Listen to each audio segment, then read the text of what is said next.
समाव दङ जों 32 नं हरिसिंहा बियाबनि बिजिबिनि बिजाथि बिथां रिन्जु सार सार नोंथांखौ जोंनि प्राइम 24 हेडलाइन्सआव बरायनाय थाबाय। खुलुमबाय बयनिसिमबो गोजोन्थों प्राइम 24 निसिम। सार नोंथाङा गिबियावनो नोंथांनि आबुं सिनायथिखौ होदों। खुलुमबाय, आंनि मुङा मुस्रि रिन्जय बर'। आङो 36 36 नं हरिसिंगा समस्तिनि बिजेपिनि बिजाथि। न'आ जाबाय हरिसिंगा, गामिया आंनि जोनोम गामिया जाबाय दिंखियाबारि।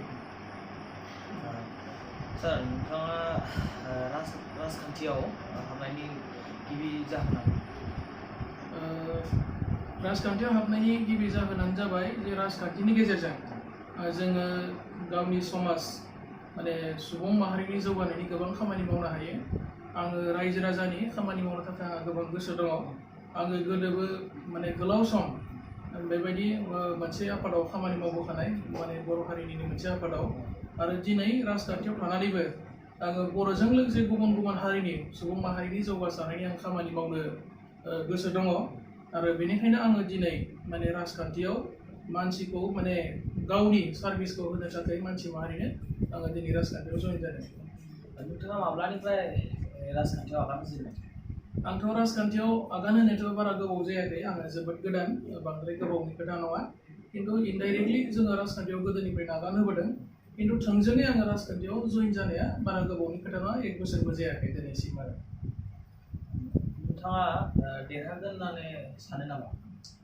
आंथ' सानो डेफिनेटलि आं देरहागोन नैबे हरिसिंगा समस्तियावहाय। मानोना दिनै रायजो राजाफ्रा बिजेपिनि फारसे जोबोद माने मोजां मोननाय, गोसो बोनाय दङ। बावहाय बर'निल' खोथा नङा जे आंनि समस्तियावहाय गासै 52,000 सुबुं माने भटारफोर दङ। दा बिथांमोननि मादाव दिनै बर'नि सुबुं भटारा माने अनजिमाया गुबुन हारिजों रुजुनानै नायोबा माने 3/2 माने 3 बाहागोनि 2ल'सो जायो आरो। दा नुबाय हारसा राव रायलायग्रा मानसि, बेंगलि राव रायलायग्रा मानसि, आदिबासि हारिनि, बिहारि हारिनि, राभा बिथांमोना ज' जायोब्ला दिनै बर'नि सुबुं अनजिमा बिथांमोननि आधाबो जाया। दा बेनिखायनो आं सानदों दिनै बिथांमोनाल' बिजेपि दङ बिदि नङा। दिनैनि तारिखाव जोंनि बर'फ्राबो माने खावथामाव गावगोन आंनि समस्तियाव, आरो खावथामनि खावसेया आंनाव थांगोन समान समान जागोन आरो। दा बेनिखायनो सानदों जे हरिसिंगा समस्तियावहाय माने जिहेतु 36,000 गुबुन हारियानो दंखायोब्ला बावहाय आङो 50% सापर्ट मोनब्लानो आंखौ रावबो फेजेननो हाया। नोंथाङा बेसेसो भट लाना देरहागोन? आं सानदों माने 20,000 प्लास जागोन भटआ मिनिमाम। आरो ओरैनो थांनाय बारनि जिथु रेकर्ड देरहानायनि बावहाय 13,600 सामथिं मोनदों बिपेपा देरहादोंमोन। आरो एबारावहाय आं सानदों बावहाय माने आंजों रावबो बारा क्ल'ज कन्टेस्ट जानाय नङा। आङो बयनिख्रुइ बांसिन भट लानानै देरहानो हागोन। रायजोफ्रा दिनै बुजिदों नैबे लकडाउन कर'ना भाइरास जिथु पेन्डेमिक डिजिज, बे समावहाय सेन्ट्रेल गभर्नमेन्ट, आसाम गभर्नमेन्टआ दिनै बिजेपि, आरो बिजेपियानो दिनै रायजो राजाफोरखौ बे बिपदनि समाव, खैफोदनि समाव फ्रि माइरं होनायनिफ्राय जागायजेननानै बायदिसिना अनसुंथाइ दिनै PM किसान माबानि गेजेरजों, आसनिनि गेजेरजों बयबो जोंनि आबादारि मानसिफोरनो 2,000 फैसा सोनानै होबाय थादों। जनधन एकाउन्टनि गेजेरजों दिनै 500 सोनानै होबाय थादों। आरो दिनै मानसिफ्रा मोननै रोखोमनि माइरंखौ फ्रियाव मोनजागासिनो दं। मोनसेया जाबाय लकडाउननि नामाव फ्रियै पार हेड 5 केजि होनाय माइरं, बेखौ बयबो दिनै रायजोफ्रा मोनजागासिनो दं। गुबुन मोनसेया जाबाय अन्त्योदया होनाय मोनसे आसनिनि गेजेरजों मानसिफ्रा 35 केजि पार फेमिलि मोननाय जि माइरं। दा बे खैफोदनि समाव जाय सरकारा, जाय पार्टिया रायजो राजाफोरखौ मदद खालामदों बेखौ रायजो राजाफ्रा मालाबाबो बावनो हाया। आरो बर' हारिनि थाखाय बिजेपिया जोबोद मोजां मोनजाथावना मोनसे पलिटिकेल पार्टि इन्डियानि मादाव आरो। मानो होनना बुङोबा नोंथांमोना नायदो बर'फोरनि बेसेबांबा गिदिर मोनसे माने सोमावसारनाय, बिरखिनि जि सोमावसारनाय 2023 10 तारिखआव माने जोंनि बर' हारिनि थाखाय बिथांमोना हाथियारनि माबाखौ मोनसे धोरोमखौ फोजोबनानै 2003 10 तारिख फेब्रुवारियाव दानि सोलिबाय थानाय BTC काउन्सिलखौ बिजेपियानो होदों। आरो बेजों लोगोसे बर' रावा भारत संबिधाननि 80 सिडुलाव इसिबां मोनसे गोजौ माने मासि मोनो, रिकगनाइज जादों, बेयो साधारन बाथ्रा नङा। दा बेनिखायनो जोङो सानदों जे जेब्लानोखि इन्डियाआव बिजेपि गभर्नमेन्ट फैदों अब्लानो बर'फ्रा माबा नङा माबा मोनसे माने बिराद गिदिर गिदिर मोनसे एचिभमेन्ट मोनगासिनो दं आरो नै दाखालि बावैसो देग्लाय 27 तारिख जानुवारियाव NDP नि गासै हान्जाखौ लाफानानै लोगोसे एबसुखौ लाफानानै जि मोनसे सुक्ति खालामबाय BTR, बड'लेण्ड टेरिटरियेल माने रिजन, बेथ' माने अनलि फर बिजेपि आरो दा दिनै नों जेसेबां आन्दलन खालामा माने सरकारा गोसो जायाबा गभर्नमेन्टआ गोसो जायाबा आन्दलनकारिया जेबो खालामनो हाया दा दिनै बिजेपिया बर' हारिनि सायाव मोनसे सिम्पाथि दङ मोनसे अननाय दङ आरो बेनिखायनो बिथांमोना समयसाखौ समाधान खालामनो थाखाय बर' हारिनि थाखाय बेबायदि मोनसे बेसेबांबा मोनसे गिदिर एचिभमेन्टखौ होदों दा दिनै बर'आ गाज्रि मोननो हानाय बिजेपिखौ माने जेबो पइन्टआनो गैया दा बेनिखायनो दिनै बर'फ्रा निस्सय बिजेपिनो गोबां मानसिया भट होगोन आंनाव गोबां माने खबर फैदों आरो गोबां गामिनि मानसिफ्रा गावबा गावनो फैदों रायलायफैदों आं सानदों बर'नि माखासे आफादफ्राबो दिनै बिजेपिखौ थोंजों हेंथा खालामनो हाया मानोना बिटिआरआ दिनैबो कमप्लिट मोनसे जाफुंसार जानांगौबा दिनै माने आसाम केबिनेट मिनिस्टारफोरनि मोनसे बाजेटआव थिसनजानांगोन माखासे डेभेलपमेन्टनि खामानिखौ मावफुंनांगौबा सेन्ट्रेल गभर्नमेन्टनिबो माखासे बाजेटआव माने फैनो नांगोन दा दिनै माने रिहेबिलिटेसननि बाथ्रा फैदों एनडिपि बिथांमोननि दा बेफोर जुदि जाफुंनांगौबा दिनै बर'नि मोनसेबो आफादा थोंजोङै बिजेपि गभर्नमेन्टनि हेंथा खोथा बुंनो हाया बा हेंथा खामानिबो मावनो हाया दा बेनिखायनो आं सानो दिनै बिजेपिखौ रावबो थोंजोङै गाज्रि बुंनो हाया एबा गाज्रिबो मोननो हाया माखासे खामानिया जाफुंनांगौनि सार्थाव आरो गुबुन मोनसे प्लास पइन्ट खोथाया जाहैबाय मा दाखालि बावै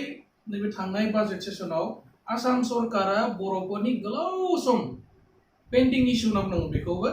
जे बर'फोरनि सेपारेट डाइरेक्टरेट बड' मिडियामखौ फोथांना लाखिनो थाखाय गोदोनि सरकारफ्राथ' मालाबाबो खोनासंग्रा जेसेबां आन्दलन खालामदोंब्लाबो खिन्थु बिजेपि गभर्नमेन्ट फैनाय लोगो आसामावबो बर' मिडियामनि थाखाय सेपारेट डाइरेक्टरेट मोनसे बेखौ बाजेटआव थिसनजाबावबाय बियो जोंनि थाखाय बेसेबांबा माने गोग्गाथावना दा बेबायदि बिजेपिया माने देरहानो हानाय गोबां माने इस्युफोर दङ आरो मोनसे खोथा आं दिनै बुंगोन उइदाउट बिजेपि बिटिसिआव दिनै जायानो फैया मानो सरकार दानाया सम्भब नङा बिजेपिनि एबसेन्सआव रावबो मोनसे पलिटिकेल पार्टिया दिनै बिटिसिआवहाय माने सरकार खुंनो हाया आं सानो बिजेपिया दिनै 27टा समस्तियाव बियाबावहाय माने बिजाथि होदों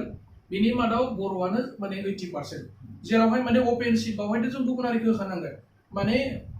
बयनोबो माने इकुवेल जास्टिस होनायनि बाथ्रा बुंदों जेरावहाय दा जोङो बेनिखायनो सानो बिजेपिया देग्लाय नैबे बिसायख'थिया जुदि जायोबा देग्लायनो थाबनो जायोबा आं सानो माने बिजेपियानो मेजरिटि लानाय सरकार दागोन नाथाय सोर हान्जाखौ लानानै दागोन बेयो दिनै क्लियार नङा हयथ' बेवहाय गुबुन गुबुन हान्जाखौ लानो हागौ आरो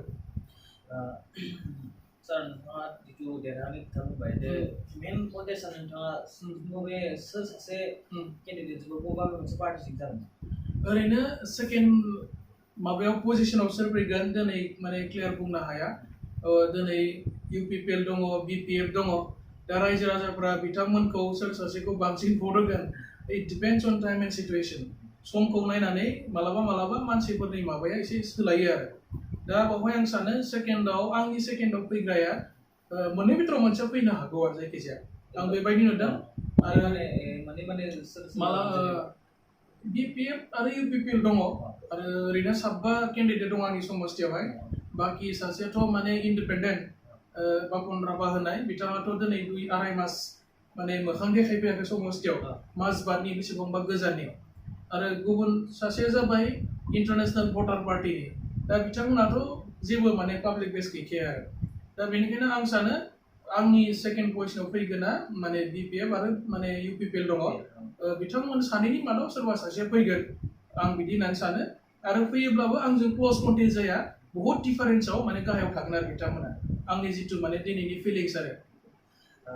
सार नोंथांमोना जिथु बिजेपि पार्टि बेयाव नोंथांमोना बिटिसिनि गासै बेसेसो माने बियाबाव बिजाथि फसंदों उदालगुरियावथ' 10टायाव 10टा माने समस्तियावहाय देग्लाय माने बिजेपिया बिजाथि होदों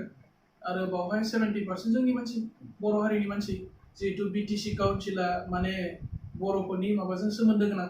आरो एसटि समस्तियावथ' फ्राय बर'नो होजोबखादों बेवहाय रावबो गुबुन गैया ओरैजाय माने बाक्सा चिरां आरो क'क्राझार जिल्लाखौ लाफानानै गासै 27टा बेवहाय माने केन्डिडेट फसंनाय जादों आरो जोंनि बिजेपिनि जायनि सिटनि प्रजेक्ट आं दिनै आनअफिसियेलि बेखौ नामखौ बुंला सिटनि प्रजेक्टआ दिनै बर' मानसिखौनो प्रजेक्ट खालामनानै दोनदों आरो उदालगुरि जिल्लानि थाखाय माने 27नि माने मेजरिटि मोनगोन होननानै नोंथांमोना सानो आं सानो 20+ फैनांगौ दिनैनि समखौ नायोबा 20टानिबो बांसिन माने बिजेपियानो देरहागोन आं बे खोथाखौ माने फोथायो आरो दा गुबुन मोनसे सोंथियाव मोनसे सारखौ दा जितु बुहुमनाङै सारा बुहुमनाङै COVID-19 जितु महामारी कर'ना भाइरासनि थाखाय माने बहुत माने सोरखारनिबो लस बा गासै सुबुं माहारिनि गासैबो माने बहुत खहा जाबाय बे हिसाबै जुदि जोंनि BPF सरकाराबो 27 एप्रिलाव माने गावनि सासन भारनिफ्राय हगारना होनांबाय बे हिसाबै माने गभर्नरनि आखायाव बिनि माबाया थांथ'बाय आरो रुला दा बिनि सायाव नोंथाङा मा बुङो गभर्नरनि रुल थांनायावथ' जोङो बयबो आंल' नङा बर'नि माखासे पलिटिकेल पार्टिफ्राबो वेलकाम खालामदों एक्सेप्ट BPF मानोना बियो कनस्टिटिउसनेलि मोनसे माने एक्सेप्टेड मोनसे रुल्स बियो गभर्नरनि सासना फैखानांगौ 27 एप्रिलाव BPF नि सासना जोबदों आरो बिथांमोना फर्मेलि गभर्नरनो बै समाव गावसिनि टार्मसा जोब्बाय होनानै बिसोरो फर्मेलि जेबो लाइजाम हराखै आरो हयथ' बेबायदि खालामोबा हयथ' BPF नि सायाव हयथ' एसे माने गभर्नरा सिन्था खालामनानै नायगौमोन एक्सटेनसन खालामनायाव माने प्रभिजनफोर दङ नामा होननानै खिन्थु बिथांमोना ओरैनो खुगाजोंल' भार्बेलि निउस मिडियाफोराव फेसबुकफ्राव बुंबाय थादों 6 माह जोंनो बारायना होनांगौ बिदि बुंबाय थादों बिथांमोना दा बिदि खुगाजों बुंब्लाथ' जानाय नङाना बिथांमोना अफिसियेलि गभर्नरनो जेबो लाइजामखौ हराखै जे जोंनि माने टार्मसा जोब्बाय नोंथांमोना जोंनि सायाव एक्सटेनसन खालामनो थाखाय एसे सरसा खालामनांगौ माने बेबायदि होननानै बिदि जेबो माने अफिसियेल लाइजाम हराखै बिथांमोना हयथ' बिथांमोना माने आनअफिसियेलसो माने डिमान्ड खालामबाय थादोंमोन आरो आं सानो गभर्नर सासन खालामनायाथ' मोजांनि खोथा गभर्नराथ' गेजेरनि मानसि बिथाङाथ' सासे पलिटिशियान नङा बिथाङा बयखौबो माने फ्रि एन्ड फेयार मोनसे जास्टिस होगोन आरो आं सानो मोजां खुंथायखौनो बयबो मोनगोन होननानै आं फोथायो